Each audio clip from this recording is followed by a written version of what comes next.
everyone, welcome back to my channel. So I wanted to sit down today and just chat with you and give you some updates about things that have happened and that have been going on recently. So the first thing I wanted to update you on is that the cyst that I had on my right ovary ruptured. That was not a fun experience whatsoever. It was pretty painful. I am not going to lie to you.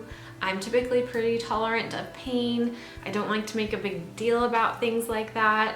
But the pain I was in was fairly significant, enough to really worry me. And after speaking with the nurse hotline through my insurance, they highly recommended that I go to the ER just to make sure that things were okay and that there wasn't something more serious going on.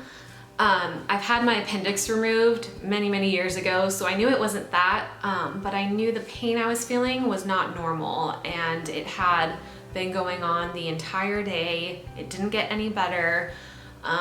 So I went to the ER. I was there for many hours, but long story short with that, they did an ultrasound and confirmed that the cyst on my ovary was no longer there and that I had a lot of fluid in my pelvis. So that indicated that the cyst did in fact rupture, and that also explains why I was in so much pain. I was worried about ovarian torsion, which I know can happen if there is a large ovarian cyst. And if you don't know what that is, basically the cyst can cause your ovary to twist. And if it's not caught in time, you can actually lose your ovary. So, and from what I understand, usually when that happens, you're in a lot of pain. So the main reason why I went to the ER was just to make sure that something like that wasn't going on. And I'm grateful that everything looked okay. After a few days, the pain completely went away and I feel totally back to normal now. So that was quite an event, but I'm glad it is over and done with. I'm glad to know that the cyst is no longer there. Needless to say, I don't think I will ever be taking clomid again. If you don't know, I was on clomid because we did an IUI, and the medication they had me on was clomid, and I didn't really have any terrible side effects while I was taking the clomid, but the cyst that I developed was a result of the clomid. So I don't think it would be a good idea for me to take that medication again. I'll probably try something different if we decide to go that route. And speaking of fertility treatments, I know the last time I talked to you guys, I wasn't really sure what was going on. I have received a referral from my new primary care doctor, and I'm being referred out to a fertility clinic here near where we live, and I'm in the process of trying to get set up with my first appointment, and I'm feeling very just I don't know. I have a lot of mixed feelings about this. I want to go to a fertility specialist just because I want to get back on track with trying treatments again, but at the same time, the thought of having to go to a fertility clinic again is just making me very anxious. And I think it's hard for me because we're going to be moving again in the summer, and I know we won't have time here to do a whole lot of treatments. So my main goal with seeing a new specialist is to just try to get a second opinion on everything.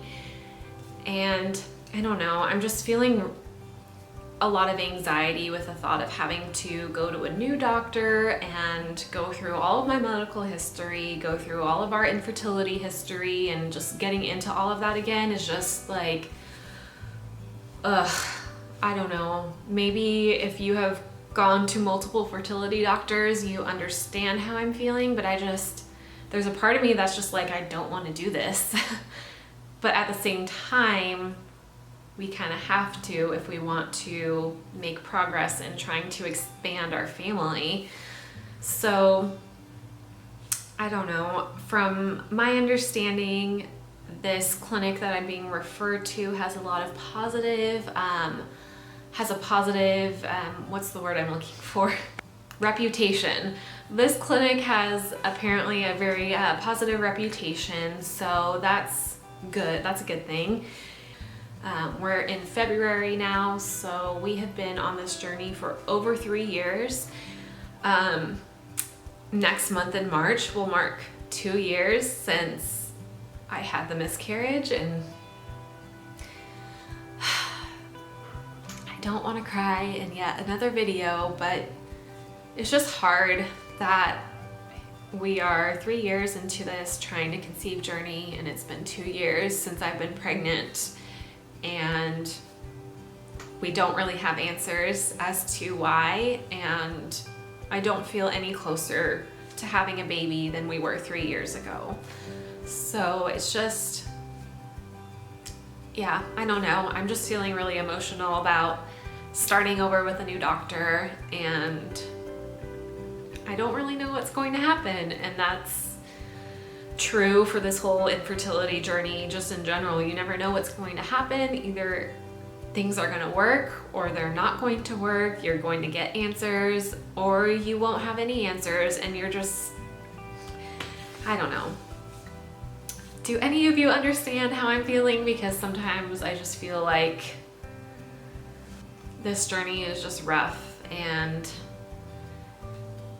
you know, I wish I could sit here and say that I'm filled with hope and that I'm feeling super positive and that I'm excited to go see a new doctor, but in all honesty, that's not how I feel at all right now. Whenever I do have my first appointment with my new fertility specialist, I will certainly keep you all updated. I think that's about it. I don't really have any other updates for you at this time. But make sure you are following me on Instagram. I will usually update you real time there. Thank you so much for watching. I will see you with another video very soon. Bye.